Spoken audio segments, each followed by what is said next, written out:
सबों को जय यीशु। जितने भी लोग यहाँ उपस्थित हैं उन सभी के लिए एक बहुत ही अच्छा सुसमाचार है। वह समाचार यही है कि हम जब प्रभु की सेवा करते हैं तो हमें कैसा लगता है और सेवा करने के बाद हमारे जीवन में क्या क्या होता है। जब हम सेवा करते हैं, जिस तरह अगर हम आश्रम में सेवा करें, पैरिश में सेवा करें, किसी भी तरह से जब हम प्रभु की सेवा करते हैं तब हमारे जीवन में क्या क्या होता है। पहले तो बहुत अच्छा लगता है जब हम सेवा करते हैं। जैसे कि अगर हम आश्रम में आ गए, बहुत अच्छा लगता है कि हम प्रार्थना कर रहे हैं, गीत गा रहे हैं, नाच रहे हैं, बहुत सारे लोगों से मिल रहे हैं। पैरिश में जब हम सेवा करते हैं तब भी ऐसा होता है, लेकिन धीरे धीरे करके हमारे जीवन में एक परिवर्तन आता है और प्रभु हमसे कहता है कि यदि तुम प्रभु की सेवा, पुत्र या पुत्री, यदि तुम प्रभु की सेवा करना चाहते हो तो विपत्ति का सामना करो। प्रवक्ता ग्रंथ अध्याय 2 वचन 1, प्रवक्ता ग्रंथ अध्याय 2 वचन 1 कहता है, पुत्र यदि तुम प्रभु की सेवा करना चाहते हो तो विपत्ति का सामना करने को तैयार हो जाओ।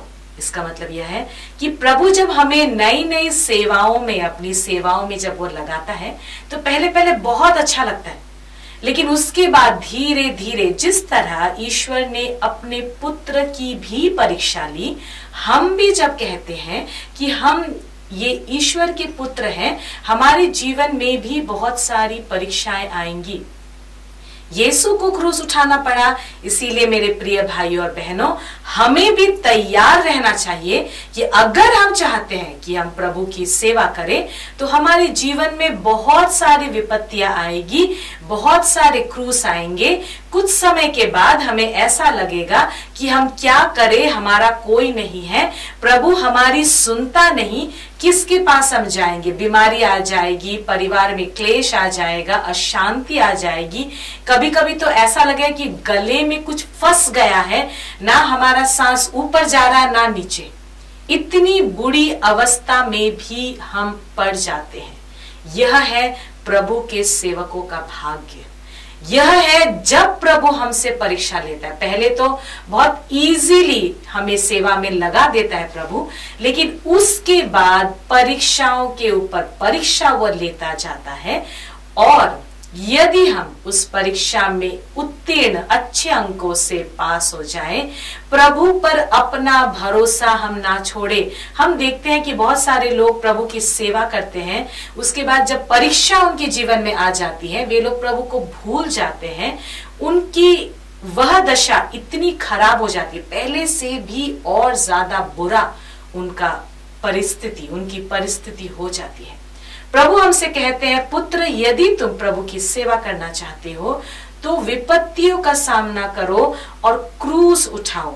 उसके बाद प्रवक्ता ग्रंथ अध्याय 2 वचन 3 यह कहता है, ईश्वर से लिपटे रहो, उसे मत त्यागो, जिससे अंत में तुम्हारा कल्याण होगा। ईश्वर से लिपटे रहो। चाहे हमारे जीवन में परेशानियां आए, चाहे हमसे हर प्रकार की सेवाएं छोड़ दी, लोग हमसे हर प्रकार की सेवाएं छीन ले, परिवार के लोग हमें पसंद ना करें, हम बीमार हो जाए, हमारी अवस्था इतनी खराब हो जाए, पैसे की अवस्था, शायद हम युवा अवस्था में जितना सेवा कर सकते थे धीरे धीरे जाकर हमारी सेवाएं बंद हो जाए, पर फिर भी जब उस समय में भी अगर हम ईश्वर से लिपटे रहेंगे, एक बात का विश्वास रखिए कि पवित्र बाइबल जो कुछ भी कहता है वह सच है। सूखा मरुभूमि का एक एहसास हमें दिलाएगा। वचन कहता है कि मैं तुम्हें मरुभूमि में ले जाऊंगा, उसके बाद मैं तुम्हें वहां से वापस लेकर आऊंगा। मेरे बच्चे, मैं तुम्हें वापस लेकर आऊंगा यदि तुम ईश्वर से लिपटे रहो, उससे मत त्यागो, अंत में तुम्हारा कल्याण होगा। सेवा करना आसान नहीं। यदि हम सोचते हैं कि हमें सेवा करनी है तो हमें क्रूस उठाना है, प्रभु पर पूर्णतम भरोसा रखना है। जिस तरह यीशु मसीह ने क्रूस उठाया, बाद में वह स्वर्ग आरोहित कर लिया गया, उसी तरह अगर हम प्रभु यीशु के रास्ते पर चलना चाहते हैं तो हमें जीवन में क्रूस उठाना पड़ेगा और यकीन मानिए अंत में हमारा कल्याण जरूर होगा। आइए हम जितने भी लोग प्रभु की सेवा करते हैं, प्रभु से प्रार्थना करें कि जो भी लोग सेवा करते हैं हमारे कारण प्रभु का नाम व्यर्थ ना हो। कोई ऐसा ना बोले कि हम सेवा करते थे उसके बाद ये बिगड़ गया, कैसा व्यक्ति है। हमारे लिए कभी भी प्रभु बदनाम नहीं होना चाहिए। चाहे जो भी परिस्थिति हो, हमेशा हमें प्रभु से लिपटे रहना चाहिए, क्योंकि अंत में जरूर से हमारा कल्याण होगा। इसी के साथ सबों को जय यीशु।